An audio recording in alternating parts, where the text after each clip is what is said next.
Bom dia, irmãos, graça e paz. Vamos começar mais uma aula da EBD com a Denise aqui do lado. Hoje tem até tradução de surdo, o negócio está chique aqui. Vamos começar orando, pedindo a graça de Deus sobre essa lição, que possamos ser edificados. Obrigado, Senhor, porque até aqui o Senhor nos ajudou. Obrigado pelo teu amor, obrigado pela tua salvação. Que o Senhor esteja comigo aqui, conosco aqui, com cada um no seu lar, onde estiver, que o Senhor possa nos edificar, possamos ter um momento de crescimento espiritual, um momento de edificação, um momento onde o Senhor esteja a nos ensinar. É o que eu te peço, em teu nome, Jesus, é que eu oro. Amém. Então, como os irmãos podem ver, hoje a gente está com a tradução para os surdos. E como é gravado, eu sempre digo, eu vou falando e dessa vez eu vou mostrar menos os slides, mas você pode pausar e ver o slide lá e fazer a anotação que você quiser, guardar, e depois aí você volta a assistir a aula, que vai ficar mais minha imagem com a Denise do que o slide lá projetando. Hoje nós estamos na terceira lição da revista, a supremacia de Cristo, na terceira lição. O alvo da lição, eu vou ler aqui agora, é conhecer o pano de fundo da carta aos Hebreus e a sua mensagem principal. Identificar, reconhecer que Jesus é a essência da revelação cristã e perceber que hoje Deus nos fala através da pessoa de Cristo, da palavra e da igreja.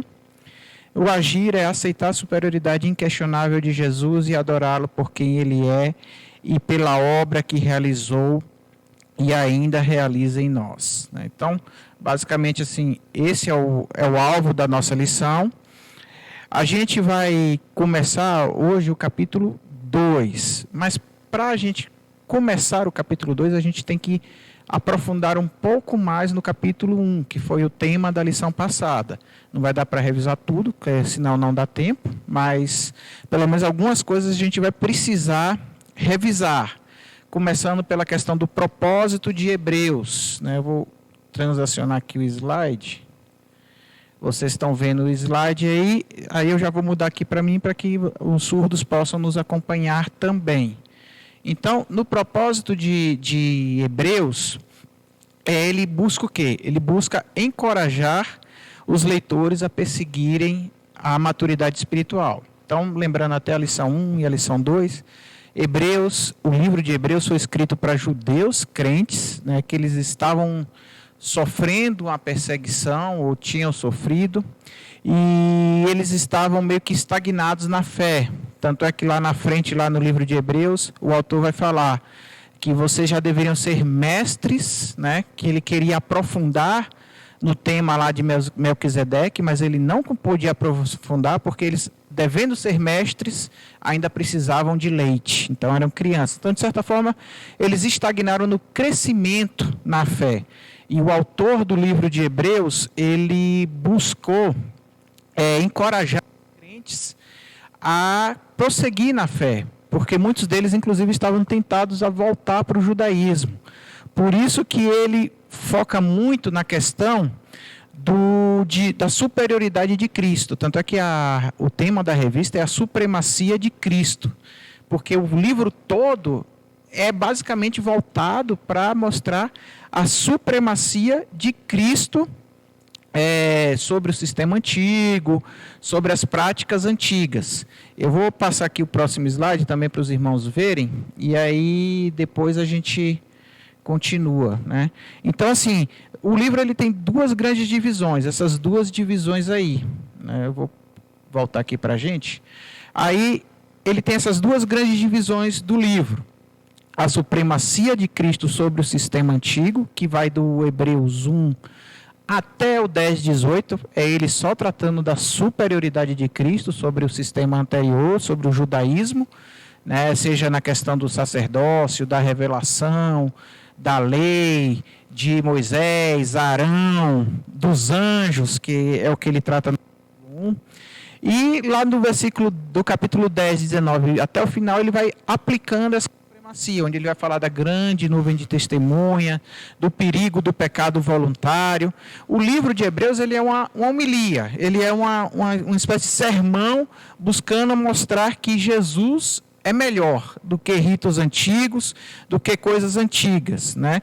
Então, assim, para hoje, como eu falei, nosso foco é o capítulo 2, mas a gente vai, para aprofundar um pouco, a gente vai ter que ir no capítulo 1 de Hebreus, rever algumas coisas que foram faladas na aula passada, mostrar de maneira um pouco mais profunda, para a gente poder adentrar no capítulo 2. Eu vou começar lendo. Eu vou fazer a mesma coisa que eu fiz na semana passada. Em vez de ler um texto grande, né, que lá, no caso, estaria em Hebreus 2, eu vou lendo versículo por versículo, porque os irmãos estão em casa, podem pausar, podem voltar, podem parar, ler o capítulo inteiro, ler o capítulo 1 e 2. Então, como vocês têm esse controle, então eu vou lendo pausadamente cada parte que a gente vai tratar, e os irmãos, se quiserem, em casa, leem tudo de uma vez só e depois dá play de novo na aula. Então, assim, se a gente ler lá em Hebreus 1, de 1 a 3, que é o início, eu vou ler aqui, fala assim: havendo Deus outrora falado muitas vezes e de muitas maneiras aos pais pelos profetas, nesses últimos dias nos falou pelo Filho, a quem constituiu herdeiro de todas as coisas, pelo qual também fez o universo. Ele, que é o resplendor da glória e expressão exata do ser, sustentando todas as coisas pela palavra do seu poder, depois de ter feito a purificação dos pecados, assentou-se à direita da majestade nas alturas. Então, assim, aqui ele está começou a falar da questão de Cristo. Ele começa lá no versículo 1, né, ele fala que havendo Deus outrora falado muitas vezes e de muitas maneiras pelos profetas. Ele está falando isso lá do Antigo Testamento, quando Deus falou no monte que tremia, que fumegava, quando Deus falou através dos profetas, de vários profetas, Deus falou através de sarça, Deus falou através de sinais, Deus falou usando Moisés, falou através da lei, do sacerdócio, ele falou de muitas maneiras. E ele já começa dizendo que agora Deus se revelou de uma maneira melhor, de uma única coisa, pelo seu Filho. Só isso, não precisa de mais nada, não precisa de mais profetas, não precisa de monte tremendo, não precisa de tábua de lei, não precisa de anjos, não precisa de nada, porque a revelação veio pelo Filho. E aí, a revista, ela traz essas 3 características principais aqui na questão do capítulo 1.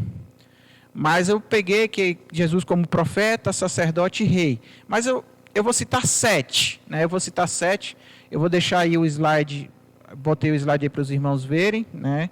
E aí eu vou citando aqui passo a passo. Primeiro eu vou citar as primeiras coisas, depois a gente volta lá para o slide. Na primeira que ele fala lá no início, Jesus ele é o herdeiro, né, de todas as coisas. A ideia aqui é que Jesus vai receber uma herança, né? Isso aí ele já está se falando no sentido escatológico, de quando Jesus ele vai receber os reinos, né? Ele vai receber todo o poder, vai vencer a morte, que é o último inimigo, a gente vai ver isso mais adiante. Ele recebe tudo, e depois que ele receber isso tudo, que tudo estiver sujeito a ele, ele vai entregar ao Pai, que foi quem tudo sujeitou a ele.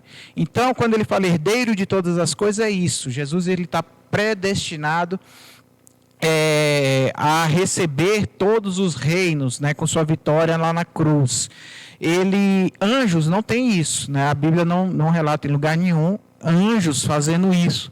Daí que a ideia do autor aqui é sempre isso, é sempre mostrar que Jesus é superior aos anjos. Os anjos, como a gente viu na lição passada, eles eram tidos para os judeus como mediadores da lei, conforme Atos 7, que a gente viu, Deuteronômios, eles foram intermediadores da lei.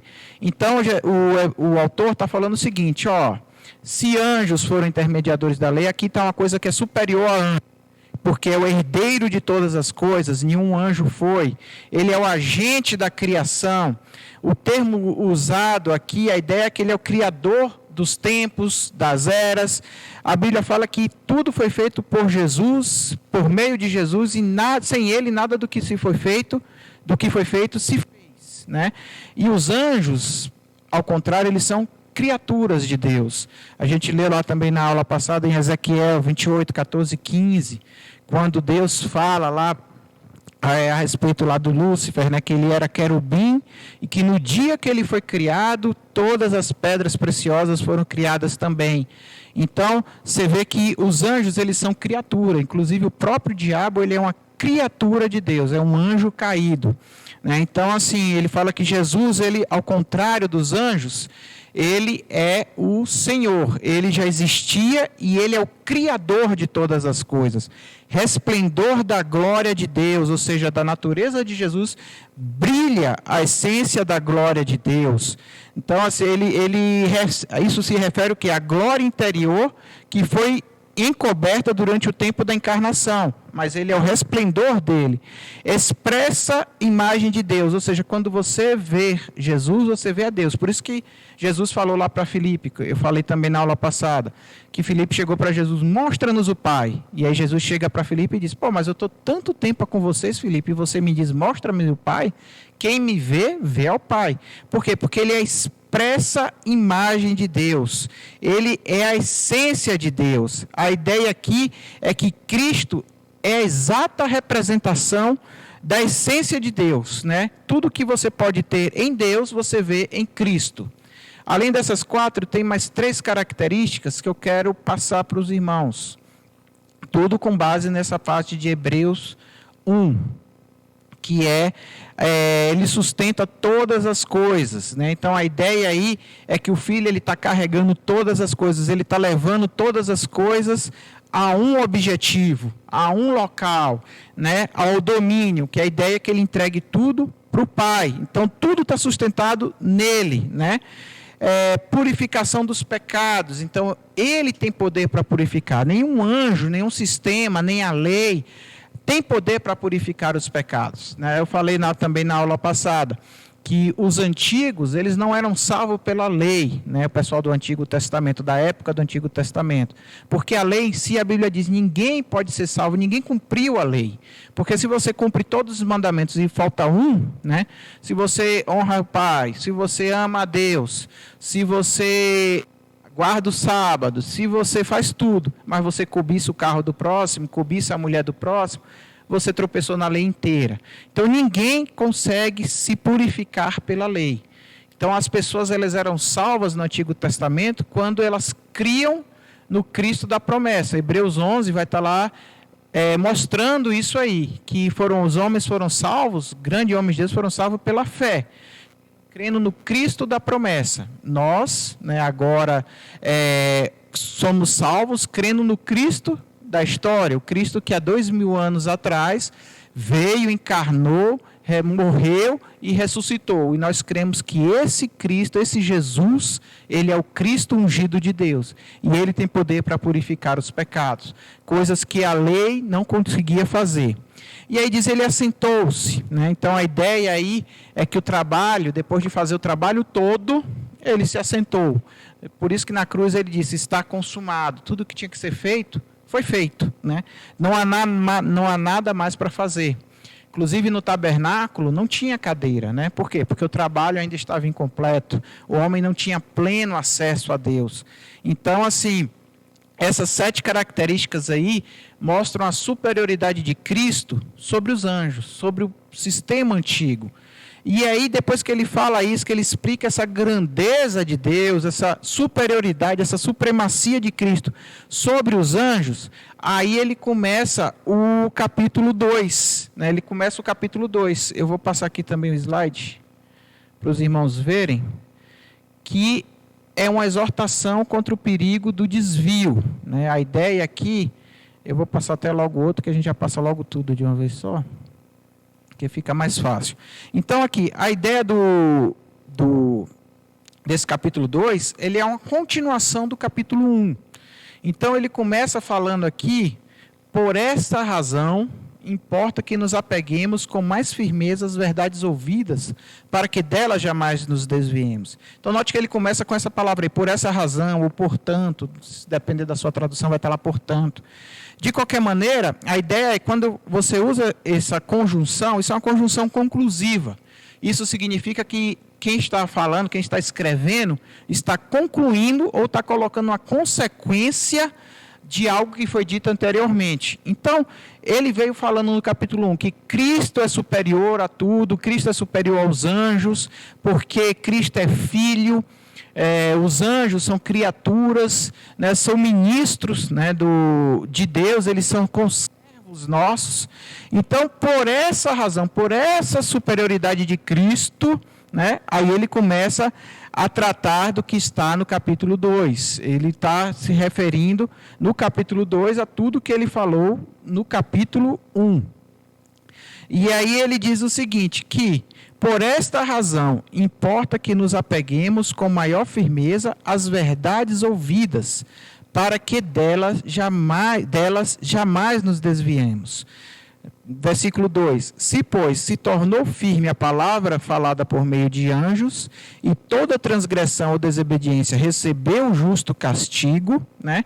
Então, assim, ele fala, o que ele está querendo dizer é o seguinte, que se a palavra dita antigamente, no sistema antigo, no judaísmo, se a lei trazida por meio dos anjos, se essa palavra, quem não cumpria, recebia o castigo, quem dirá agora como ele está apresentando algo superior, né?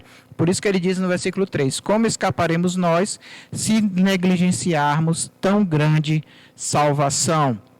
Então, a ideia aqui, eu vou fazer uma espécie de exegese, né?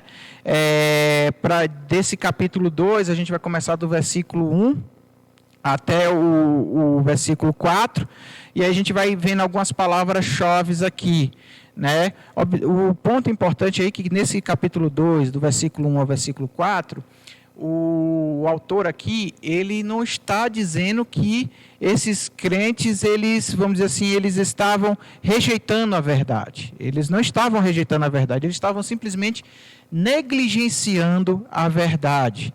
Então, assim, a ideia, né, disso aqui, desse significado, é basicamente isso. É quando um capitão está dormindo e aí o navio passa do ponto. Mas a gente vai ver aqui um a um. Eu vou passar aqui só para os irmãos acompanharem no slide. Deixa eu marcar aqui, ó.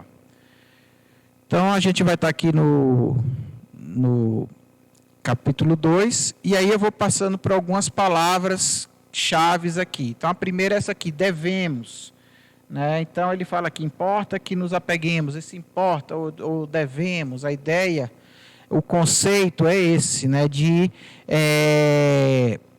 A ideia de ter algo mais abundante, tem a ideia de é mais abundantemente necessário, ou é um nível maior, ou é uma advertência, né?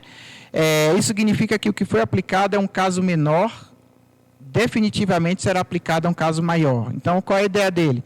Ele está falando aqui, que importa que nos apeguemos, nós devemos nos importar com isso, né? Nós devemos estar atentos com isso. Por quê? Porque se houve castigo para alguma coisa que era inferior, né, que no caso foi a lei, quando o povo de Israel não cumpria a lei, eles eram punidos por Deus, quanto mais agora, se a gente negligenciar Cristo, que é maior do que a lei. Então, o que ele está querendo dizer que a chamar a atenção para que a gente esteja atento a essa importância, né, que nós devemos estar atentos a isso, né, devemos ficar atentos que a supremacia de Cristo não é algo superior à lei. E aí ele continua, né? Então devemos dar a mais ávida atenção, né? Ou nos apegar, como tem outras traduções. Então tem a ideia de prestar atenção mesmo, de você ficar atento, né? Às coisas que temos ouvido, né? Então ele fala assim, ou no meu caso, na minha tradução está aqui as verdades ouvidas, né? Então a ideia é essa, que refere-se à verdade apresentada no primeiro capítulo, especificamente. Então, essas sete especificações de Cristo. Ele está dizendo o seguinte, que a gente deve, né, ou seja, a gente tem que prestar atenção porque é algo grande, né, e se a lei, que era inferior, apresentou uma certa condenação para quem não fez, quem não acreditar, quem desprezar Cristo tem uma condenação muito maior, né? Essas coisas que nós temos ouvido, que ele fala, são justamente isso. Cristo é superior. Então ele fala, você tem que prestar atenção nisso. A gente não pode, de maneira nenhuma, ignorar a superioridade de Cristo nas nossas vidas, né? Porque não há nada maior que possa salvar do que Jesus. E se você negligencia isso, se você ignora, se você deixa para lá, você não atende, né? Você está sofrendo condenação, uma condenação maior até do que aqueles que tinham a lei, mas não cumpriam a lei, porque Cristo é maior que a lei. Então ele fala justamente isso. A ideia é essa. Aí vem continuando aqui que nós devemos, para que a gente não escorregue, né, se tornou firme, como escaparemos nós se negligenciarmos, se desviarmos, né, se escorregarmos. É uma palavra que é usada só aqui, no Novo Testamento, né?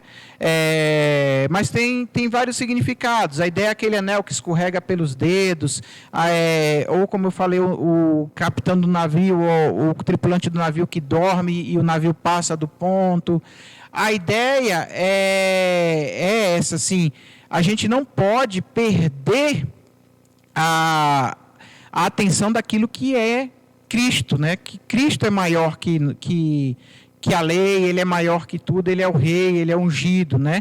Então, assim, a ideia do escritor de Hebreus, quando ele quer chamar a atenção, essa é Hebreus 2, de 1 a 4, é uma são 4, se eu não me engano, ou 5 exortações que tem no livro. A primeira é logo essa de cara, ele vai falando da superioridade de Cristo e já vem de cara falando, esse aí que eu estou falando não é bobagem, né? Tudo, se fosse traduzir de maneira simples, cada palavra dessa aqui, a ideia dele é essa. Isso tudo que eu estou falando não é bobagem, não é algo que você possa ignorar.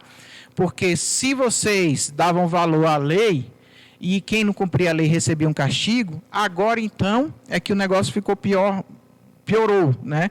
Porque está aqui quem é maior que a lei.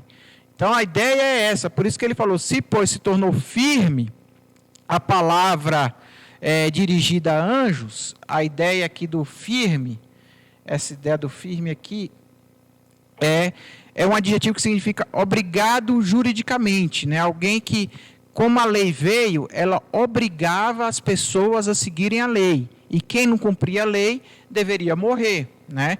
E então, assim, se a lei exigiu essa obrigação jurídica, e foi algo transmitido por anjos que são inferiores a Cristo, como ele tinha falado lá no versículo anterior, no capítulo anterior. Então, quem dirá agora, né? Quanto mais firme agora as palavras de Jesus. Daí é que essa necessidade da gente de obedecer a Cristo. Não adianta só dizer que eu sou de Cristo, mas obedecer a Cristo. E aí o evangelho de Jesus é até algo mais profundo, né?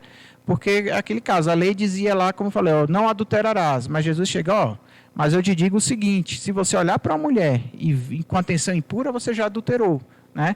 Então, a lei dizia olho por olho, dente por dente, né? O costume dizia isso. Jesus disse, não pague o mal com o mal, mas pague o mal com o bem.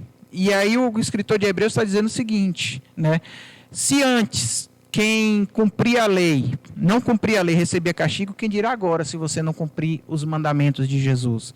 Então, é uma reflexão muito forte isso aí, porque nos impele a cumprir, a seguir os ensinos de Cristo. Não dá para você se dizer cristão e não obedecer o evangelho de Jesus. O que ele está querendo falar é isso. Por isso que ele falou que se a palavra dita a anjos ficou firme, as pessoas que não cumpriam eram punidas, o que é que você acha que vai acontecer agora? Basicamente é isso que ele está dizendo. Como é que você vai escapar, né? Se antes não escapava, quando era por anjos, como é que você acha que você vai conseguir escapar agora, né? Então, assim, escapar aqui, como ele está falando para crentes, a ideia aqui é que escapar aqui, você escapar de uma punição, assim como Deus puniu Israel várias vezes, a gente lê lá no Velho Testamento, quando eles pecavam, Deus usava outras nações para destruir Jerusalém, para invadir Jerusalém, para atacar, mandava seca, mandava praga. A mesma coisa é essa ideia aí. Como você acha que vai escapar do castigo de Deus se você negligenciar esse Jesus? Né? É essa ideia aí do escapar que ele está dando. Como escaparemos nós se negligenciarmos tão grande salvação?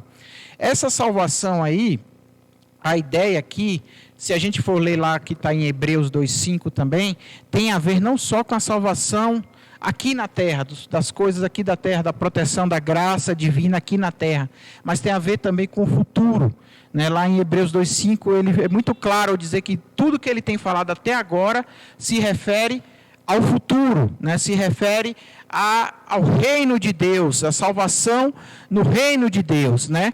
Então, assim, é o mundo que há de vir. Então, note que isso aí tem impacto não só aqui, não só hoje, né, você negligenciar Jesus, mas pode ter impacto no futuro. Eu sei que aí talvez muitos entrem em contradição, se dizer, não, mas ele não está se referindo aqui, né, o pessoal presbiteriano lê isso aqui, não, mas e a eleição? Né? Então, o Batista, não, mas uma vez salvo, salvo para sempre. Um pentecostal vai ler isso aqui e vai dizer, não, mas é isso mesmo, está vendo que crente perde a salvação? Mas no fundo aqui, o escritor de Hebreus, ele não está preocupado com isso, né? Ele não está entrando nessa seara. Ele está entrando na seara o seguinte, que se você negligenciar Cristo, você não vai escapar da condenação de Deus, seja aqui na terra, seja lá no futuro. Se você é eleito, se você já foi salvo, se não foi, se você foi salvo e acha que perdeu, aí já são outros 500, é uma coisa entre você e Deus. Mas o fato é que se você negligenciar Cristo, é isso que ele está focando aqui, a negligência de Jesus, que é muito maior do que preceitos de lei, preceitos dados por anjos no Antigo Testamento, implica também uma condenação muito maior para aqueles que rejeitam. Então, quem rejeita Jesus vai ter uma condenação muito maior do que aqueles que tiveram no Antigo Testamento. Essa é a ideia. Né? Ele não entra nessa seara aí, se é eleito, se não é eleito, se perde, se não perde salvação. Ele só fala o seguinte, se você negligenciar, você está fora, você não escapa de uma condenação. Né? Então, esse é o ponto-chave aí.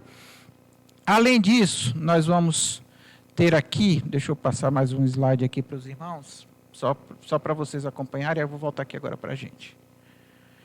Então, assim, aí Cristo, depois dele falar isso tudo aqui, até o versículo 4, né, como escaparemos nós se negligenciarmos tão grande salvação, a qual, tendo anunciada inicialmente pelo Senhor, foi-nos depois confirmada pelos que a ouviram. Versículo 4, dando Deus testemunho juntamente com eles, por sinais e prodígios. Por sinais e prodígios. E vários milagres e por distribuição do Espírito Santo, segundo a sua vontade. Então, a gente entendendo o caminho que o Senhor fez, né, eu passei o slide aí anteriormente, ele vem falando aqui agora no versículo 5, eu vou ler o versículo 5 aqui, do 5 ao 9. Pois não foi a anjos que sujeitou o mundo que há de vir, sobre o qual estamos falando.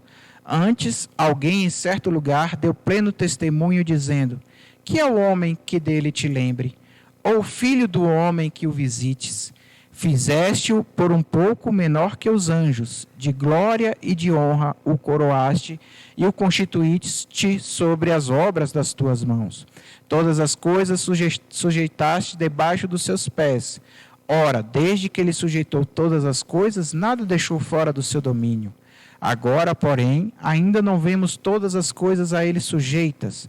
Vemos, todavia, aquele que por um pouco tem sido feito menor que os anjos, Jesus, por causa do sofrimento da morte, foi coroado de glória e honra para que, pela graça de Deus, provasse a morte por todo homem.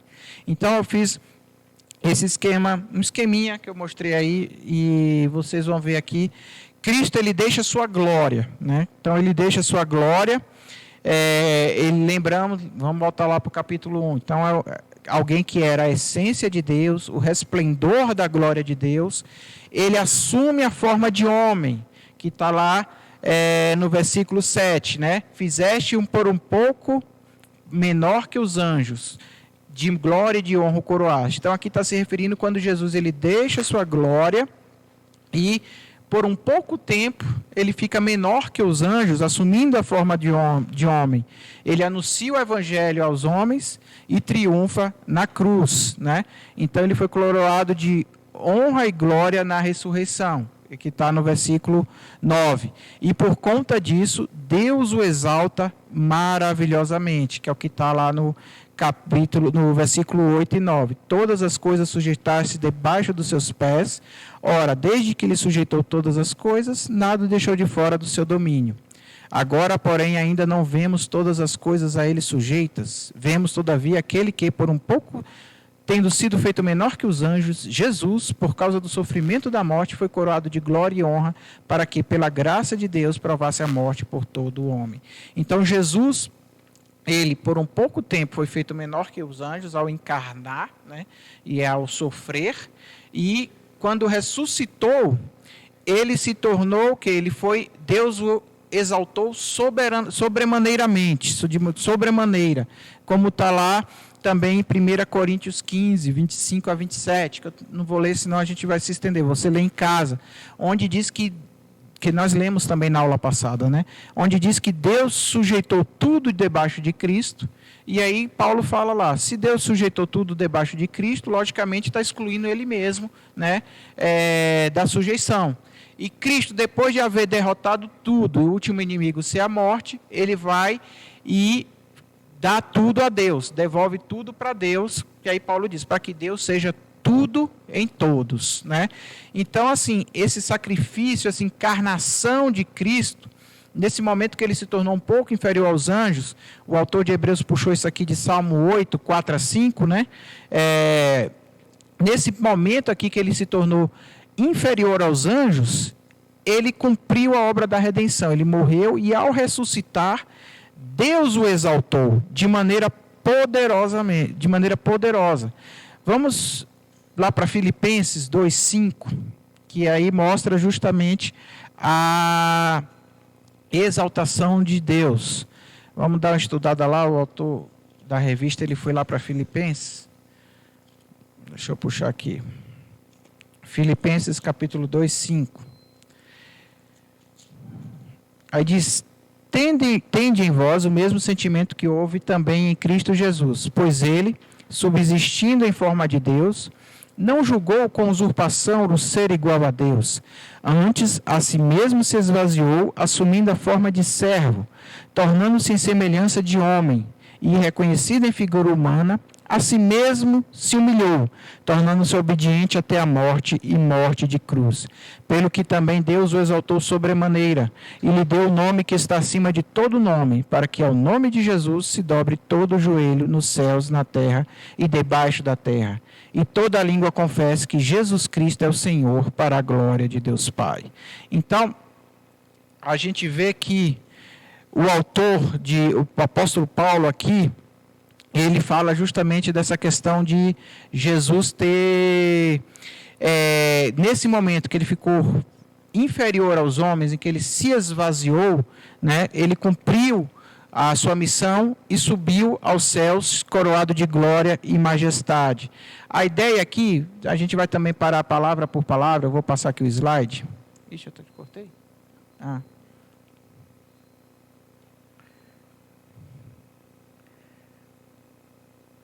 Deixa eu passar logo tudo aqui. Eu vou botar todos logo aqui, e aí eu vou falando de um a um, porque aí a gente já fica...